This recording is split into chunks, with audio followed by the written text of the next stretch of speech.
కింద స్లోప్ కింద కట్టే ఇది ఓల్డ్ ఓల్డ్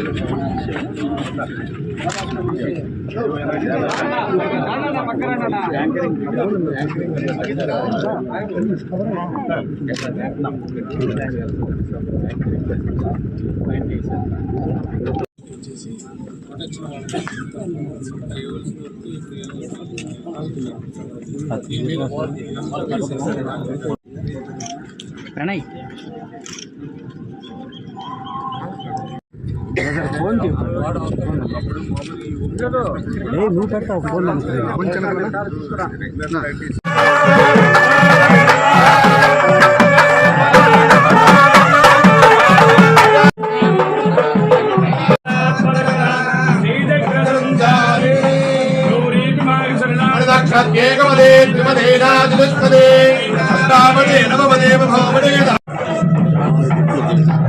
कामाक्षिदेवी पूर्ण अनुग्रह प्रदा सिद्धि द्वारा सकल मनोभिर्बलसिद्धिरस्तु।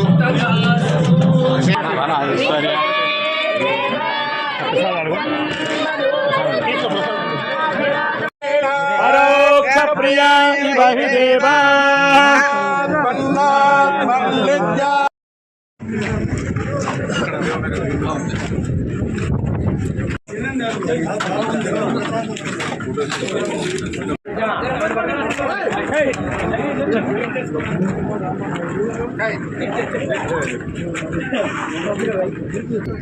ఈరోజు ఆంధ్రప్రదేశ్ రాష్ట్రంలో ఏ ప్రాంతానికి వెళ్ళినా, ఏ రిజర్వాయర్కి వెళ్ళినా, ఏ ప్రాజెక్టుకి వెళ్ళినా జగన్మోహన్ రెడ్డి విధ్వంసం అడుగడుగున కూడా కనిపిస్తున్నటువంటి పరిస్థితి.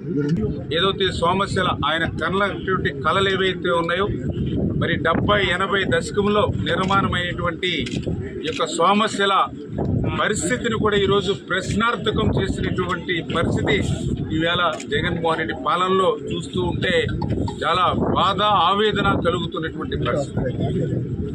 ఏదైతే ఇంత చరిత్ర కలిగినటువంటి సోమశిల ప్రాజెక్టు ఏదైతే ఉందో, మరి దీనికి కూడా ప్రమాదం, పెను ప్రమాదం ఏర్పడే పరిస్థితుల్ని మరి జగన్మోహన్ రెడ్డి కల్పించాడని అంటే అది విధ్వంసం. అంటే రాష్ట్ర విభజన వల్ల జరిగినటువంటి నష్టం కంటే జగన్మోహన్ రెడ్డి 5 సంవత్సరాల పాలనలోనే పర్టికులర్గా ఇరిగేషన్ శాఖ ఇది ఇప్పుడే చూస్తూ ఉన్నారు. ఏదైతే డ్యామ్కి సంబంధించినటువంటి గేట్లు కానీ, అదేవిధంగా దీనికి సంబంధించినటువంటి షట్టర్స్ కానీ, రోపులు కూడా మెయింటెనెన్స్ చేయలేనటువంటి అసమర్థమైనటువంటి పాలన ఆ రోజు జగన్మోహన్ రెడ్డి పాలన. ఇది ఇప్పుడే చూస్తూ ఉన్నారు. ఏదైతే డ్యామ్కి సంబంధించినటువంటి గేట్లు కానీ, అదేవిధంగా దీనికి సంబంధించినటువంటి షట్టర్స్ కానీ, ఏదైతే ఆ రోజు ఇరిగేషన్కి మేము అత్యంత ప్రాధాన్యత ఇచ్చి, ఏదైతే ఆ రోజు 2014-19 5 సంవత్సరాల్లో మా దగ్గర 7 లక్షల కోట్ల బడ్జెట్ ఉంటే 80,000 మరి ఏదైతే కోట్లు మరి ఆ రోజు ఓన్లీ ఇరిగేషన్ శాఖకి మేము కేటాయించాం. మరి తర్వాత 19-24 5 సంవత్సరాల మరి జగన్ మరి ప్రభుత్వంలో 12 లక్షల కోట్ల బడ్జెట్ వాళ్ళ దగ్గర ఉంటే వాళ్ళు కేటాయించింది కేవలం 30,000 కోట్లు మాత్రమే. అందులో కూడా సగం మళ్ళీ వాళ్ళ అవినీతికి, వాళ్ళ జేబులు నింపుకోవడానికి పోయినటువంటి పరిస్థితి.